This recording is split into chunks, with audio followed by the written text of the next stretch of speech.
Улсын их хурлын 62 гишүүний төсөл за ажлын хэсгээр бас нэлээд сайн яригдаад аль алин дээр норж ирсэн асуудлаа. Тэгээ 1992 онд үндсэн хууль баталж явах үед тухайн үеийн бас нийгмийн уур амьсгал за нөгөө төвлөрсөн төлөвлөгөөт эдийн засгаас чөлөөт зах зээл шилжих нэг намын тогтолцооноос олон намын тогтолцоон шилжих гэдэг одоо ийм уур амьсгалын үед болж байсан. Тэр үедээ бол бид нэр үндсэндээ зах зээл бүгдийг зохицуулна. Одоо нөгөө эрэлт нийлүүлэлтээр тогтно ерөөсөө үйл үзэгдэгчээр бүгдийг зохицуулдаг болно. Тийм болохоор одоо эдийн засгийн харилцаанд их айхтар оролцоод яах вэ гэдэг агуулгаар тийм уур амьсгалаар бас энэ үндсэн хуулинд эдийн засгийн бодлогын асуудлыг, хөгжлийн бодлогын асуудлыг бас нэг сайн одоо томьёолж төлөвлөж бас оруулж чадаагүй юм болов гэж бас ярьдаг. Энэ үүднээс 62 гишүүн энэ Монгол улсын урт хугацааны хөгжлийн бодлогыг үндсэн хуулинд тусгаж өгье. Урт хугацааны бодлого нь дунд хугацаатайгаа уялдаатай, дунд хугацаанд богино хугацааныхаа бодлоготой уялдаатай байх. Энэ асуудлыг бас тусгая гэдэг агуулгаар яригдсан. Маш олон гишүүд санал гаргасан. За 62 гишүүн төсөлж бас энэ орсон. Өөрөөр хэлэх юм бол 1992 оны үндсэн хууль ерөөсөө улсын их хурлын бүрэн эрх нь төрийн санхүү зээл албан татвар мөнгөний бодлого улсын эдийн засгийн үндсэн чиглэлийг тодорхойлох. Засгийн газрын үйл ажиллагааны хөтөлбөр улсын төсөв түүнийг үүсгэхийн тайлан батлах гэсэн бүрэн эрхтэй байсан. Энэ засгийн газрын үйл ажиллагааны хөтөлбөр гэдэг маань үндсэндээ 4 жилийн хугацаатай дунд хугацааны бодлого. За үндсэн чиглэл улсын төсөв маань бол жилийн хугацаатай батлагддаг богино хугацааны бодлого. Гэтэл одоо үйлчилж байгаа хуульд маань урт хугацааны бодлогын асуудал байдаггүй. Тийм учраас нийгэм эдийн засгийн хөгжлийн бодлого гэдэг байдлаар одоо урт хугацааныхаа бодлогыг тодорхойлж ирж байгаа. Одоо урт хугацаа гэсэн үг одоо орсонгүй гэж манай гишүүдээс ярьж байгаа. Энэ нийгэм эдийн засгийн хөгжлийн бодлого гэдэг маань өөрөө урт хугацааг одоо илэрхийлж байгаа. Ийм агуулгаар оруулж ирсэн. Тэгээд энэ урт хугацааны бодлого төлөвлөлт нь тогтвортой байна гэдэг маань урт хугацааны бодлого нь дунд хугацаатайгаа, дунд хугацааны бодлого нь богино хугацаатайгаа харилцсан одоо уялдаатай байх. За мөн одоо бас бүс нутаг, орон нутаг, төв, за салбар хоорондын бодлого нь уялдаатай байх асуудлыг бол энэ одоо хөгжлийн бодлого төлөвлөлт тогтвортой байна гэсэн одоо үгний цаанаас бид ойлгож одоо авч явах нь зөв байхаа. Ийм байдлаар одоо томьёолж өгч байгаа. Хөгжлийн бодлого урт хугацааны бодлого байсан уу байгаагүй одоо төрийн хар хайрцагны бодлого байсан уу байгаагүй гэж бас ярьдаг. Уул нь бол байсан. 1996 онд одоо ерөнхийдөө жасраагаан үед бол Монгол улсын хөгжлийн үзэл баримтлал гэдэг зүйлийг бас баталж байсан. За түүнийг нь 1998 онд Инх сайхны засгийн газрын үед Монгол улсын тогтвортой хөгжлийн үзэл баримтлал болгоод өөрчилж байсан.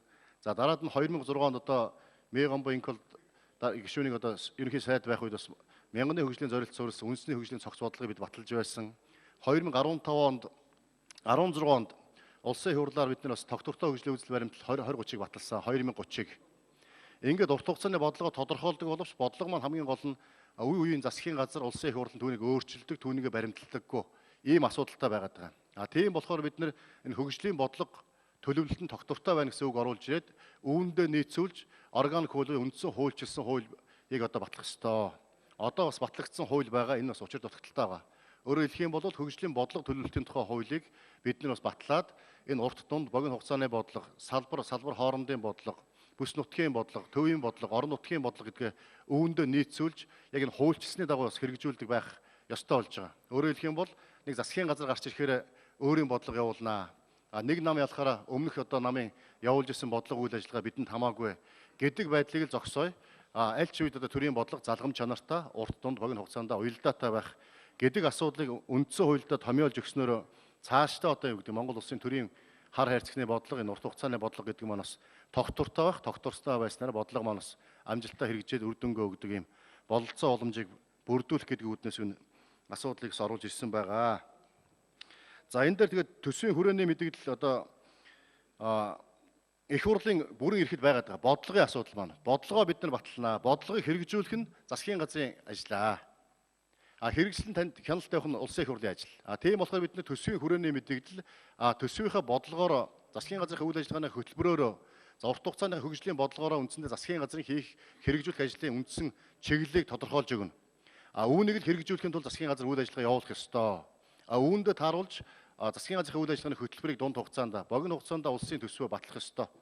Тийм болохоор одоо төсвийн зарлагыг нэмэгдүүлж үл болно гэдэг асуудал маань үндсэндээ засгийн газар хэд их эрх мэдэлтэй болчиход шүүмжилж байгаа. Бид нэр хавар нь төсвийн хүрээний мэдээлэл, төсвийн төсөөллийг улсын их хурл баталж өгдөг. Тэр хүрээнд намар нь улсын их хурлд засгийн газар төсвөө өргөн барьдаг, төсвийг бид нар баталдаг.